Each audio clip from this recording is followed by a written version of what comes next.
Hello and welcome. I'm Fiona Lang-Sharp, IBCLC Public Relations Manager and MC for Gold Learning.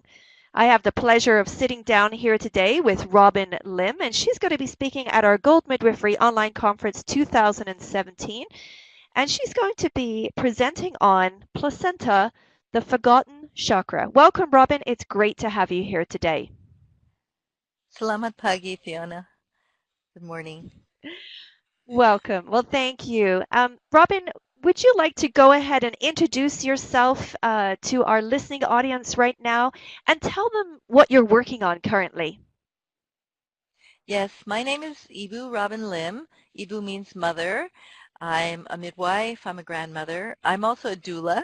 After over 20 years of being a midwife, I decided to become a certified DONA doula because I feel that those skills are that important when it comes to childbirth and that woman-to-woman care. I live in Bali, Indonesia. I work both in Indonesia in two locations, one in the tsunami zone and one in Bali. And I also work in the Philippines in the disaster zone on Leyte Island, where we, um, we have three specific clinics that offer community-based health care for the poor that we don't charge for. We also have midwife to mother care 24/7. The mothers can come in at any time. For example, in Bali, they can come in at any time and get their full lab services. And we just try to do everything we can, including, for example, free and confidential HIV testing with counseling. Women get complete prenatal care. Can they can come in and enjoy just having a talk with a midwife or a doula just so that they can have questions answered about their pregnancies. We try to really help to um, give the kind of prenatal care that each of us as women wanted for our own pregnancies. And we feel that that's a human right. Kindness, respectful care, those are all human rights. Um, and I think that for all of the midwives and all the mothers, pretty much across the board, we've had incredible success. Even though we work in very high-risk, low-resource settings, our outcomes are fantastic. For example, my research assistant, Samantha Leggett, just let me know that for the last 3 years, our transport for cesarean rate is 2.3%, which is, or sorry, 2.4%, which is astounding when you consider that right now in Indonesia, the rumor is that the cesarean rate is now up to 80%. So across the world, we have a crisis in healthcare in that women are having unnecessary cesareans. Of course, we know cesarean birth, when it's necessary, is fantastic because it is a miracle. It is a birth.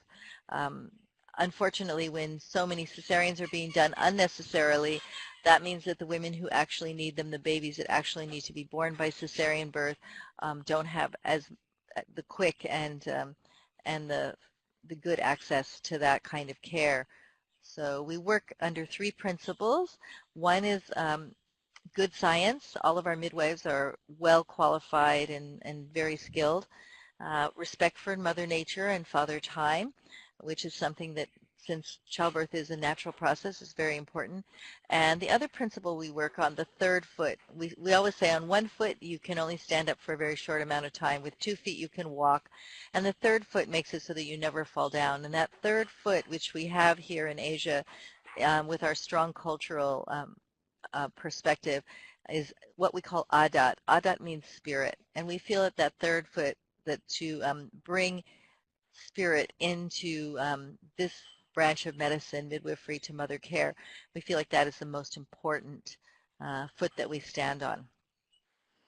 That's incredible, Robin. It's just I know some of your story already, and of course I've had the pleasure of meeting you in person. So as I sit back and listen to you tell our listening audience a little bit about what you're doing, I can't get enough of it. I love I love it. I love hearing what you're doing. It doesn't get old.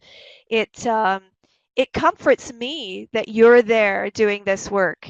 To know that you have been able to put yourself in Indonesia and with your family and just take care of so many women and families in this clinic. Just wonderful. So thank you for sharing that. I really appreciate it.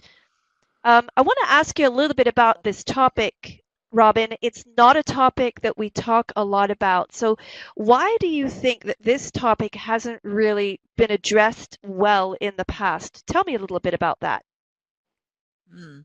So our topic is placenta, the Forgotten Chakra, and it's also the title of my book. I would say that when we talk about how is it addressed in the past, if we go a little bit further back, a few generations, in that past, in our historic past, in our bones and in our indigenous blood, which we all have those roots deep in indigenous human nature. All of us would have had grandmothers or great-grandmothers, and if we're super far from from our indigenous roots, we would have great-great-grandmothers for sure, who really respected and honored the placenta. Who there's a whole culture around the placenta as the organ of Genesis, and that without placentas there could be no mammals. So we as mammals really love and respect the placenta, and we did culturally. Now, as we move from away from our more matriarchal cultures into the patriarchal modern medical model, the placenta got left behind, and it got relegated to this. When I asked as a teenage mother going to my first prenatal visit, I asked the doctor about the placenta, and the doctor said that's medical waste. And hold on. Wow, that's okay. And so, hold on one second. I'm Sure. sorry. My phone is ringing. It's not important. Um, okay, so the placenta became medical waste, and that wasn't a good thing, apparently, because in that whole time when we started to lose the woman to woman model of care, and it became the OBGYN doctor who was caring for the women in prenatal care and childbirth, and postpartum care really fell off the radar. uh, we found that the entire field of childbirth became unsatisfactory to women. Women weren't having wonderful childbirth experiences. They were, and really they were suffering in silence because they didn't feel like they could say anything or do anything about it. Um, and part of what happened is that magical, very, very essential placenta. When they left that behind, they left the entire culture of childbirth behind in terms of our indigenous fine level of feeling. So there's so much science behind the placenta, so it's a bit shocking to me that we left it behind. Now remember, if you go back just a couple hundred years in medicine, it's a new profession. Allopathic medicine's a new profession. Medicine in terms of women healing with herbs, women helping women in childbirth, that goes back to the beginning of humanity. And so we came in with this really amazing new field of medicine that has incredible diagnostic testing and very good science, but we left spirit behind. And that's when we lost the placenta. And I, for example, could not tell you where my placenta is because it was incinerated with the medical waste in a military hospital where I was born. From my mother, who's Filipino from the mountains and married an American, she was shocked that she couldn't take home her placenta. She felt like she lost part of the baby. And so this is something that I mourned for a long time, and then I decided to do something about, and that's when I began to write my book. And then magical things happened along the way. It seemed like every day I was learning something new about placenta. Every day I would get an email from a doctor in India about placenta. I don't want to call it magic because it's more than magic. It's also science. So you Right. have this beautiful balance between science and spirit. Wow. And That's I just don't think that wonderful. I don't think it's a topic that is going to go away now because So many people are trying to find out more information.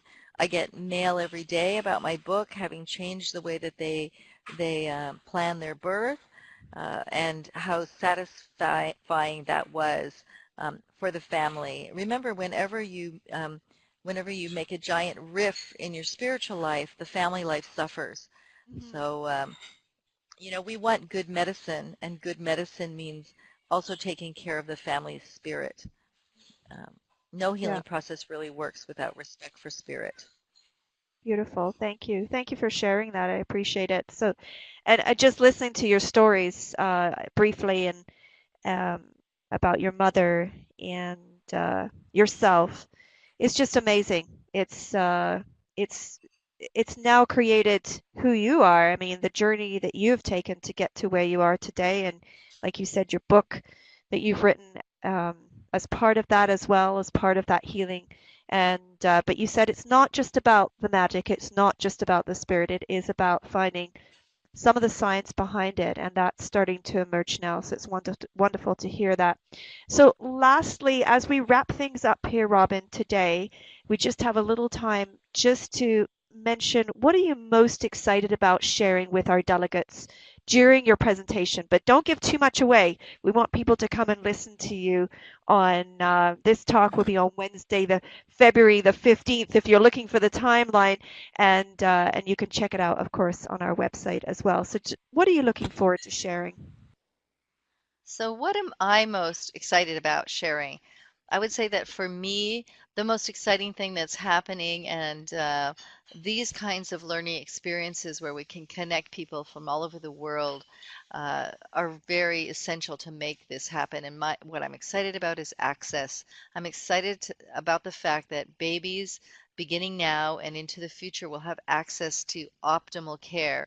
And for me, optimal care means that no one is going to be clamping and cutting their umbilical cord immediately. It's really the evidence, the research. Yes, it's true. We've known for some time how important it is to leave the umbilical cord pulsing. It's just such important work that you're doing. Thank you so much, Robin Lim, for doing what you're doing and presenting this topic, this presentation at the Gold Midwifery Online Conference, Placenta, the Forgotten Chakra. That will be on Wednesday, the 15th of February, but do check your local times in case you're in a different time zone. So you can check out the website at www.goldmidwifery.com. And again, thank you so much for joining us here today, Robin Lim. It's been an absolute pleasure chatting with you. And to our listening audience, thank you for joining us once again. We'll look forward to having you back soon. Bye bye for now.